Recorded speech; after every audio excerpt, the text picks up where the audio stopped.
عبد المطلب کے معاہدات۔ زید بن اللافتہ السلبی نے، جس نے جاہلیت کا عہد پایا تھا، یہ بات کہی ہے کہ اس معاہدے کی وجہ سے جو اس واقعہ کے بعد بنو ہاشم اور خزا علیہ السلام میں چلا آتا تھا، رسول اللہ نے مکہ فتح کیا، اور اسی وجہ سے رسول اللہ نے بنو کعب کی مدد فرمائی تھی، اور واقعہ یہ ہوا تھا کہ نوفل بن عبد مناف نے، جو عبد مناف کے بیٹوں میں ایک ہی اب تک زندہ تھا، عبد المطلب بن ہاشم بن عبد مناف کے کچھ جوہر زبردستی لے لیے۔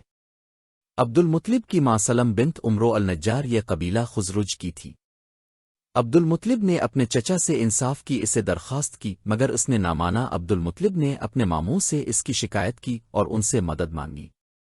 اسی یا 70 یثرب سے مکہ آئے اور انہوں نے اپنے اونٹ قبا کے سہ میں لا کر بٹھائے۔ نوفل نے جب ان کو دیکھا تو اس کے دل میں ان کی جانب سے شبہ پیدا ہوا۔ اس نے سلام کیا، مگر انہوں نے کہا کہ جب تک تم ہمارے بھانجے کا حق واپس نہ دو گے ہم تمہارے سلام کا جواب نہیں دیتے۔ اس نے کہا، میں اب لوگوں کی تعظیم و تکریم کے خیال سے ایسا کیسے دیتا ہوں، اور اس نے وہ باولیاں عبد المطلب کو واپس کر دیں۔ اس تصفیہ کے بعد وہ لوگ اپنے گھر چلے گئے، مگر اس واقعہ سے عبد المطلب کے دل میں دوسروں کو حلیف بنانے کا خیال پیدا ہوا۔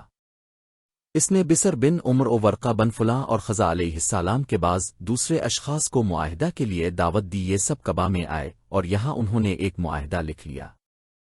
زمزم کا دفینہ۔ عبد المطلب کے چچا مطلب بن عبد مناف کی موت کے بعد حاجیوں کو پانی کی بہم رسانی اور ان کی مہمانداری کی جو خدمات بنو عبد مناف کے پاس تھیں، اور اس وجہ سے قوم میں جو عزت اور شرف ان کو حاصل تھا، وہ اب عبد المطلب کو ملا۔ انہوں نے سب سے پہلے اسماعیل بن ابراہیم میرا نام کے کنویں زمزم کو صاف کر کے کھولا، اور جو دفینہ اس میں تھا انہوں نے برآمد کیا۔ یہ سونے کے 2 ہرن تھے جن کو جرہم نے اس میں اس وقت دفن کیا تھا جب ان کو قبا سے بے دخل کر دیا گیا۔ کچھ قلی تلواریں تھیں اور زرہیں تھیں۔ ان تلواروں سے قبا کا ایک دروازہ بنایا گیا، اور اس میں ان سونے کے ہرنوں کا سونا پتھروں کی شکل میں تبدیل کر کے دروازے پر چڑھایا گیا۔ بیان کیا گیا ہے کہ جو قیمتی شے قبا پر چڑھائی گئی وہ یہی سونا تھا۔ عبد المطلب کی کنیت ابوال حارث تھی، کیونکہ ان کے سب سے بڑے بیٹے کا نام حارث تھا، اور یہی شیبہ ہے۔ ہاشم بن عبد مناف۔ باشم کا نام عمرو ہے۔ ہاشم اس لیے مشہور ہوا کہ مکہ میں سب سے پہلے انہوں نے روٹیوں کو شوربہ میں توڑ کر ان کو اپنی قوم کو کھلایا تھا۔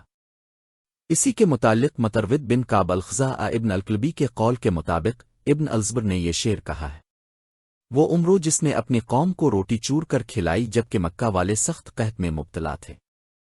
ان کی قوم قریش قحط اور افلاس کی سخت مصیبت میں مبتلا ہو گئی تھی۔ یہ فلسطین گئے اور وہاں سے بہت سا آٹا لے کر مکہ آئے، اس کی روٹیاں پکوائیں اور بہت سے جانور ذبح کر کے اس کا قورمہ تیار کیا، اور روٹیوں کو اس میں توڑ کر انہوں نے اپنی قوم کی دعوت کی۔ ہاشم پہلے شخص ہیں جنہوں نے قریش کے لیے سال میں 2 سفر جاڑے اور گرمی کے کیے۔ ہاشم اور عبد شمس۔ باشم اور عہد شمس یہ عبد مناف کے سب سے بڑے بیٹے تھے، مطلب جو ان کے سب سے چھوٹے بیٹے تھے۔ ان کی ماں عاتکہ بنت مر السلمیہ تھی، اور نوفل جس کی ماں واقدہ تھی۔ عبد مناف کی یہ چاروں بیٹے اپنے باپ کے بعد قوم کے سردار ہوئے۔ ان کو مجبرون کہتے ہیں۔ انہی نے سب سے پہلے قریش کے لیے دوسرے ملکوں میں سکونت کے لیے اجازت نامے حاصل کیے، اس کی وجہ سے قریش حرم سے دور دور منتشر ہو گئے۔ ہاشم نے شاہان روم اور غسان سے اجازت نامہ حاصل کیا۔ عبد شمس نے نجاشی الاکبر سے اجازت حاصل کی۔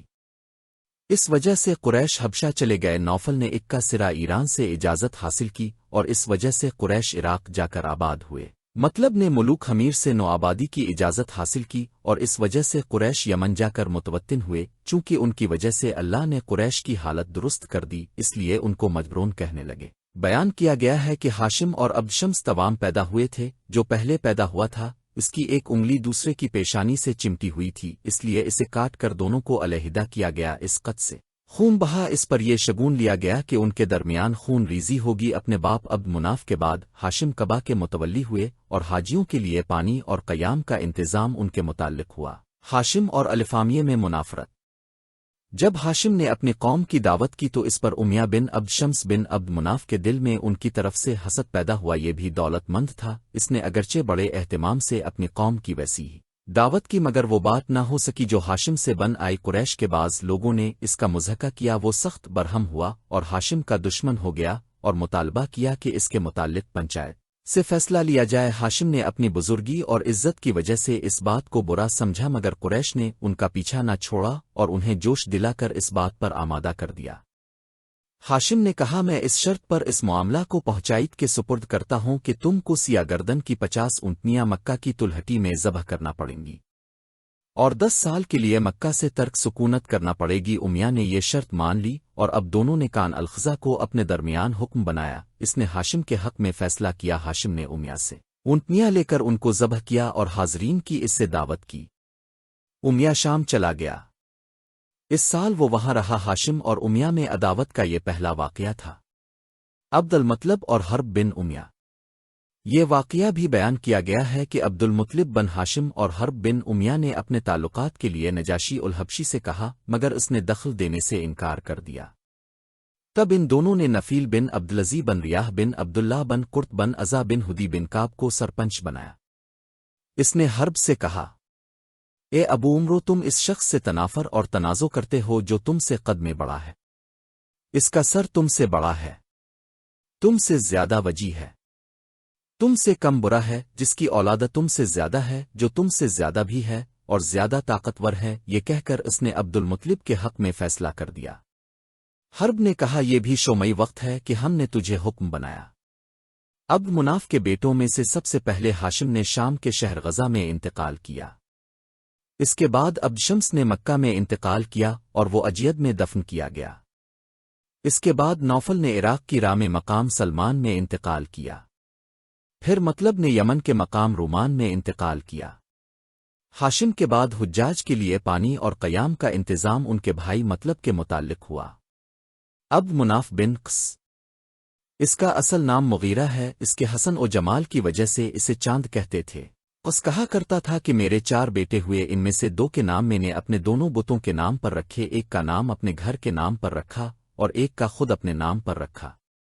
ان چاروں کی نام اس طرح ہے: عبد منان عبد العزی، یہ اس کا باپ ہے، عبد الدر بن قس اور عبد قس بن قس، یہ کم عمری میں مر گیا تھا۔ یہ تو بیٹے ہیں، اور لڑکی برہ بنت قس ہے۔ ان سب کی ماں میں بنت خلیل بن سا بن سلمول بن کعب بن عمرو بن خزا علیہ السلام تھی۔ حشام بن محمد اپنے باپ کی روایت بیان کرتا ہے کہ عبد مناف کا لقب قمر اور نام مغیرہ تھا، اس کی ماں تھی۔ اس نے اسے مکہ کے سب سے بڑے بت مناف کو اپنے اظہار عبودیت میں حوالے کر دیا تھا، اسی وجہ سے یہی نام مشہور ہو گیا۔ قس بن کلاب، اس کا اصل نام زید ہے۔ قس اس لیے نام ہوا کہ اس کے باپ کلاب بن مرہ، قس کی ماں فاطمہ بنت سعد بن سہیل ہے، اور سہیل کا اصل نام خیر ابن حمالہ بن اف بن غنم بن عامر الجادر بن جاسمہ بن یشکر ہے، جو بن والدیل کے حلیف ازدشنوو سے تھا۔ شادی کی اس کے بطن سے کلاب کے 2 بیٹے زہرہ اور زید پیدا ہوئے۔ کلاب مر گیا۔ اس وقت زید بالکل کم سن تھا اور زہرہ جوان ہو چکا تھا۔ کلاب کے مرنے کے بعد ربیہ بن حرام بن خنسے بن عبد کبیر بن عزرا بن زید نے، جو قضا علیہ السلام سے تھا، زہرہ اور قس کی والدہ فاطمہ سے شادی کر لی۔ چونکہ زہرہ سن بلوغ کو پہنچ گیا تھا اور قس شیر خار تھا، حال ہی میں اس کا دودھ چھڑایا گیا تھا، اس لیے قس کی ماں قس کی کم سنی کی وجہ سے اسے اپنے خاوند کے علاقہ میں، جو شام کے شرفا بنو عزرا سے تعلق رکھتا تھا، لے گئی اور زہرہ کو اس کی قوم میں چھوڑ گئی۔ اس کے بطن سے ربیہ کا لڑکا رضا بن ربیہ پیدا ہوا۔ اس طرح یہ قس کا اخیافی بھائی تھا۔